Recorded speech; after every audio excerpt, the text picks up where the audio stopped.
तो hello guys, welcome back to new DRX vlogs. और बहुत दिनों के बाद हम लोग व्लॉग शूट कर रहे हैं क्योंकि एज यूजुअल हमारे बहुत सारे काम होते हैं और सच में होते हैं। खैर, उन सब बातों को मैं भी इग्नोर करना चाहूंगी। फ्रेश स्टार्ट करते हैं, जस्ट रिलैक्स। फ्रेश स्टार्ट करते हैं रिलैक्स के साथ। ओके, सो अभी हम लोग रेडी हो चुके हैं कॉलेज के लिए और हमको अभी जाना है कॉलेज रिसर्च सेल। वहाँ पे कुछ काम करना है, देन वही हमारा रोज का जो रहेगा। बट उसके पहले हमने क्या सोचा नीलेश, कि हम बहुत से लोगों के कमेंट्स आ रहे थे, हम शॉर्ट्स तो बना ही रहे थे बट उसके अलावा भी बहुत सारे कमेंट्स थे जो हम नहीं कर पा रहे थे उनको आंसर। तो हमने सोचा कि पहले हम कुछ स्पेशल क्वेश्चंस के आंसर कर देते हैं। नॉर्मल क्वेश्चन नॉर्मल जो भी क्वेश्चंस हैं, रैंडम कुछ भी हम पिक करेंगे, 4 या 5 उसके आंसर्स करेंगे। So let's start.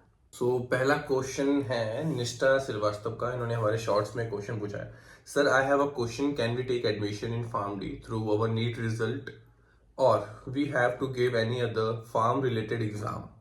क्या सुझाव है आपका? ये ड्रास्टिक चेंज था।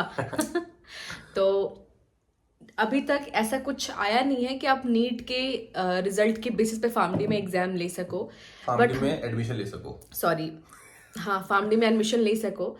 बट हाँ, वो एक अलग फैक्टर है कि आपका नीट में अच्छा मार्क्स आया तो उसको कंसिडर कर सकते हैं या नहीं भी कर सकते। बट ऐसा अभी तक कुछ है नहीं, मतलब ऐसे ऑफिशियली ऐसा कुछ नहीं है। हाँ। और कोई यूनिवर्सिटी अगर ऐसा कंसिडर करती है तो उसके ऊपर है। हाँ, वो बाकी उसके ऊपर है। ऐसे कहीं पर भी नहीं है, क्योंकि बिकॉज एमसीए अलग है, पीसीए अलग है। और एमसीए जो एग्जाम कंडक्ट करवाती है वो है नीट, जो है मेडिकल कॉलेज के लिए होता है। पीसीए का ऐसा कोई एग्जाम अभी तक है नहीं फार्मडी के लिए, ठीक है। तो और फार्मडी के लिए भी कोई ऐसा स्पेसिफिक एग्जाम नहीं है एंट्री के लिए, ठीक है। अगर कॉलेजेस चाहें तो वो एक स्पेसिफिक एग्जाम करवा सकते हैं जिसके बेसिस पे वो फार्मडी में एंट्री लेंगे, क्योंकि एग्जाम वो सिर्फ है गवर्नमेंट कॉलेज के लिए, जैसे ऊटी हो गया, जेएसएस ऊटी हो गया और नहीं, कुछ प्राइवेट यूनिवर्सिटीज भी बोलते हैं कि हाँ हम एग्जाम कंडक्ट करवाते ये हैं। उनके ऊपर है। बट जो गवर्नमेंट में है वो जेएसएस ऊटी है और भारतीय विद्यापीठ है और पुणे में पूना कॉलेज ऑफ फार्मेसी है। तो इन सबका अपना खुद का एग्जाम होता है, तो वो आपको क्लियर करना होगा जब आपको वहाँ पे एडमिशन मिलेगा। मूविंग टू नेक्स्ट क्वेश्चन, भारतीय नागरिक का, सर क्या फार्मडी भी एमबीबीएस के जैसे हॉस्पिटल में वर्क करता है? यस, फार्मडी भी एमबीबीएस के जैसे हॉस्पिटल में वर्क करता है। उसको हम क्लिनिकल फार्मासिस्ट बोलते हैं। और ये जो होता है वर्क वार्ड राउंड्स में होता है, आईपीडी ओपीडी में होता है। होता क्या है कि जब हम जाते हैं वार्ड में और डॉक्टर्स जब आके पूरा अपना कंप्लीट कर जाते हैं वार्ड राउंड, उसके बाद फार्मडी से अपना एक वार्ड राउंड कंडक्ट करते हैं जिसमें डॉक्टर्स ने जो भी प्रिस्क्राइब किया होता है वो उसको क्रॉस चेक करते हैं, क्योंकि पेशेंट केयर बहुत इंपॉर्टेंट है। और सब लोग ह्यूमन है तो एरर हो सकता है, कोई साइड इफेक्ट ना हो, कोई प्रॉब्लम ना हो। और ये काम होता है हमारा हॉस्पिटल्स में, इंट्रैक्शन ढूंढना और सही जगह पे मेडिकेशंस पहुंच रहे कि नहीं पहुंच रहे, हर पेशेंट के पास मेडिकेशन गया कि नहीं गया, पेशेंट काउंसलिंग सबसे इंपॉर्टेंट फैक्टर होता है। तो वो सब चीजें बहुत इंपॉर्टेंट होती हैं, पेशेंट को एजुकेट करना। थर्ड क्वेश्चन हमारे शॉर्ट्स में से ही है मिस्टर स्पॉन्टेनियस का। इन्होंने पूछा है, hello brother, I am also doing PharmD from Jaipur but I am strictly following you guys, thank you, because I also want to go to Canada और अमेरिका। अमेरिका। तो ये क्वेश्चन नहीं है, ये कॉम्प्लीमेंट है। So thank you so much. और ठीक है, चले जाएंगे। और हम जाएंगे तो बता के जाएंगे कैसे जा रहे हैं। सो नेक्स्ट क्वेश्चन है अमीना आयशा का, what is the process of becoming clinical pharmacist in UK? तो यूके में अगर आपको क्लिनिकल फार्मासिस्ट बनना है तो आपको वहाँ से एक डिग्री करनी पड़ती है, वो उसको बोलते हैं 1 ईयर का होता है, वो बोलते हैं OSPAP। आपको पहले उसमें एडमिशन लेना होता है, उसका भी कुछ क्राइटेरिया होता है कि आपके मार्क्स वगैरह जो आपके ग्रेजुएशन में है या फिर 12th में है वो बढ़िया होने चाहिए। अब वो 1 साल का कोर्स करोगे, उसको पास करोगे, देन फिर वो आपको एलिजिबल करते हैं वहाँ के फार्मेसी जो भी लाइसेंसिंग एग्जाम है उसके लिए। जैसे कनाडा वगैरह, ऑस्ट्रेलिया वगैरह में होता है कि आप यहाँ से कर लो जो भी बी फार्म या फार्मडी और वहाँ पे एग्जाम दे दो। बट वहाँ ऐसा नहीं होता है, यूके के लिए अलग से आपको कोर्स करना पड़ता है OSPAP। और ये काफ़ी अच्छा कोर्स है, मतलब काफ़ी मोटे पैसे लगते हैं इसमें।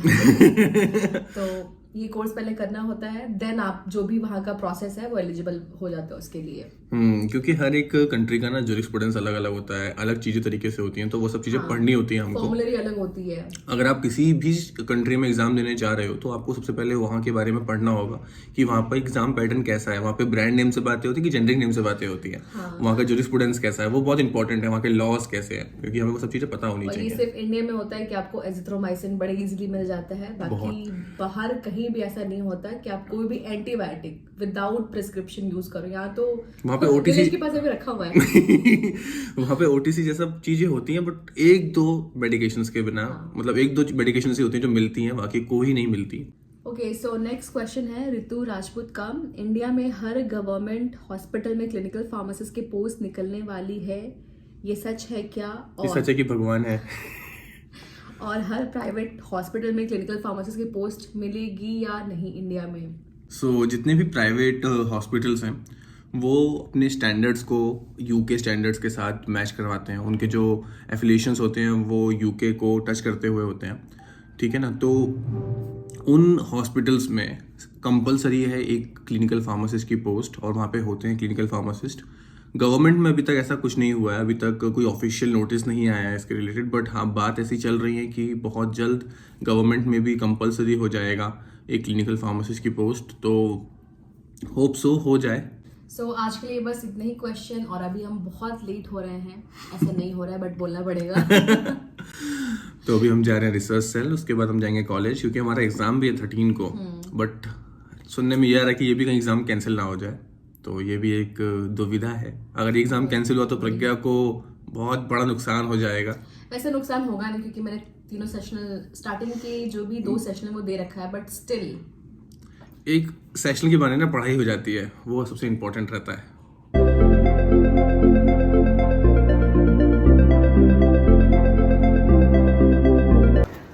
तो अभी हम लोग फ्री हुए हैं और अब हम जा रहे हैं लंच करने। हम लोग भिन्न भिन्न काम करते हैं। मैं तो रोज़ पेशेंट से बोल रहा है कि नमस्कार सर डाटा लेता हूँ पूरा। अब मेरी एक आदत है बहुत तेज़ बोलने की, प्रज्ञा है ना, जो तुम हमेशा बोलती हो मेरे को। अरे मतलब मैं बहुत स्पीड में बात करता हूँ कभी कभी ना, तो मैंने उसको काबू करने के लिए जब मैं किसी भी पेशेंट को कॉल लगाता हूँ तो मैं उससे एकदम आराम से बात करता हूँ। उस इन बिटवीन दिस प्रोसेस में सारी उसकी इन्फॉर्मेशन फिल कर लेता हूँ।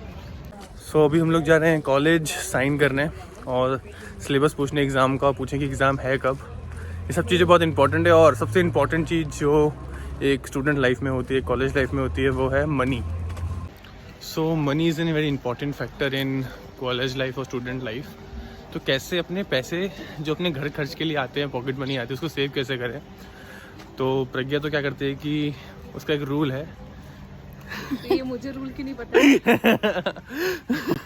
नहीं मतलब मैं तो ऐसा करता हूँ कि थोड़ा सा सोच रखता ही हूँ कि पहले ही कि हाँ अगर पापा ने 10 भेजे हैं तो मेरे हिसाब से तो 80 हैं वो, बाकी 2 चुपचाप निकालो उनको कैश के फॉर्म में और कहीं छुपा के रख दो, वरना तो कुछ सेव नहीं हो पाएगा अगर वो बैंक में रहा। क्योंकि यूपीआई इतनी गंदी चीज़ है ना, कहीं ना कहीं जाकर यूपीआई पहले था कि कैश था, तो लगता था यार कि 500 दिए, थोड़ा सा दुख होता था। यूपीआई ऐसा लगता है कि भाई यूपीआई अलग कोई और पे कर रहा है, बस स्कैन किया दे दिया। हाँ, फीलिंग नहीं आती कि वो हमारे अकाउंट से कट रहा है। सो जब मैं कॉलेज लाइफ में तो मेरा मन किया कि मैं थोड़े पैसे इन्वेस्ट कर दूं कहीं पर, या फिर क्रिप्टो वगैरह में लगा दूं, बट जब से वो डोजकॉइन वाला कांड हुआ था उसमें मेरे थोड़े पैसे चले गए थे, तो मैंने जब से कान को हाथ लगा लिया कि नहीं। सो मेरा जो एम है, जो प्रज्ञा बार बार बोल रही कि एम क्या है तुम्हारे इस बात को बोलने का, वो ये है कि हम जब स्टूडेंट लाइफ में होते हैं तो हमें बहुत कुछ मन करता है कि यहाँ इन्वेस्ट कर दें, वहाँ इन्वेस्ट कर दें, बट सबके कुछ ना कुछ टर्म्स एंड कंडीशंस होती हैं, कुछ पॉलिसीज़ होती हैं, और ये सब पैसा हमें जब काम आता है जब हमें बहुत इमरजेंसी होती है, और उस समय फिर वो पॉलिसीज़ टूटती हैं, कुछ ना कुछ लॉस होता है हमारा, तो सब चीज़ें बढ़िया नहीं है। तो बेस्ट फॉर्म है कि आप अपने पैसे को कैश में रखो, कैश की फॉर्म में सेव करके रखो। जब भी मन करे, लगे कि हाँ इमरजेंसी आ गई है, तो उस समय उस पैसे को निकालो और यूज़ करो। मैं तो यही करता हूँ। प्रज्ञा क्या करती हो प्रज्ञा तुम पैसे सेव करने के लिए? मेरे पैसे बचते ही नहीं है, बचते भी है तो मैं उनको उड़ा देती हूँ। ये नहीं है कट, ये नहीं कट होगा, सच बोला है भाई। ना ना ना ना ना ना। अभी कुछ अंकल लोग जा रहे थे, भैया जा रहे थे, तो उनको लगा कि हम क्या बातें कर रहे हैं, पैसे सेव करने की, ये वो, तो वो तो पहले आगे गया, फिर देख रहे, फिर गया, फिर देख रहे, फिर गया, फिर देख रहे। यस, इसी एक सच्चे ब्लॉगर की पहचान यही है ना प्रज्ञा। सो अभी कुछ काम की बात कर लेते हैं। So this is the book I order last week, और अब जाके ये रिसीव हुई है, और ये बुक का नाम है क्लिनिकल बायोकेमिस्ट्री। देख लें आप लोग, मैं लिंक भी डाल दूंगा नीचे। और ये बहुत ही ज़्यादा अच्छी बुक है और कंसाइज वे में सब कुछ दे रखा है। और हमारे फर्स्ट ईयर में बायोकेमिस्ट्री थी, तो वो मैंने पढ़ी थी यू सत्यनारायण से। यू सत्यनारायण भी अच्छी बुक है बिगिनर्स के लिए, बट अब आपको आगे और ज़्यादा चीज़ें जाननी है, थोड़ा प्रो लेवल पे जाना है, तो उसके लिए क्लिनिकल बायोकेमिस्ट्री ये वाली बुक बेस्ट बुक है, तो जाके इसको ऑर्डर कर ले, लिंक मैं डाल रहा हूँ डिस्क्रिप्शन में। तो ये इस बुक के कुछ कंटेंट्स हैं। सबसे पहले इंट्रोड्यूसिंग क्लिनिकल बायोकेमिस्ट्री, फिर कोर बायोकेमिस्ट्री, उसमें ये सारी चीज़ें आ गई। उसके बाद एंडोक्रिनोलॉजी, उसके बाद स्पेशलाइज्ड इन्वेस्टिगेशंस, और स्पेशलाइज्ड इन्वेस्टिगेशंस में ही क्या कहते हैं, अल्कोहल, मेटल पॉइजनिंग, टॉक्सिकोलॉजी भी थोड़ी बहुत इसमें आ गई है। तो overall it's a great book. अभी 2-3 महीने ही बचे हैं मेरे 5th ईयर को ख़त्म होने के लिए, और मैं बहुत एक्साइटेड हूँ इंटर्नशिप में जाने के लिए। फाइनली पूरा ग्रीन स्क्रब वगैरह होगा तो एक अलग फीलिंग आएगी। अभी मेरा रिसर्च भी कंप्लीट होने वाला है, लास्ट के कुछ फेज चल रहे हैं, तो अभी उसमें लगे हुए हैं थोड़ा हम लोग, तो उस चक्कर में ज़्यादा पढ़ाई नहीं कर पा रहे हैं। बट मैं बुक्स ऑर्डर करता रहता हूँ कुछ ना कुछ, जो मेरे को नहीं दिखती हैं, अच्छी लगती हैं जो बुक्स, जिससे कि मैं अपनी चीज़ों को पढ़ता रहूँ, मेरे पास एक लाइब्रेरी बनती रहे अच्छी खासी मेरी। शाम में मैंने रिसर्च का काम किया था, एक्सेल शीट वगैरह पे थोड़ा काम वगैरह हो रहा है। एंड बुक का आपको मैंने बता ही दिया जो मैंने बुक मंगवाई थी नहीं आज। तो अभी आप जिस भी ईयर में हो उस ईयर को अच्छे से पढ़ो, इन्जॉय करो, है ना, तो उससे आगे जाके आपको बहुत बेनिफिट होगा। जरूरी है पढ़ना बस, तो वो पढ़ते रहो और इन्जॉय करते रहो। So that's it for today guys, thanks for watching this vlog. अगर आप यहाँ तक आ गए हो तो प्लीज़ लाइक, शेयर, सब्सक्राइब, ये तीनों चीज़ें कर दो। Thank you so much.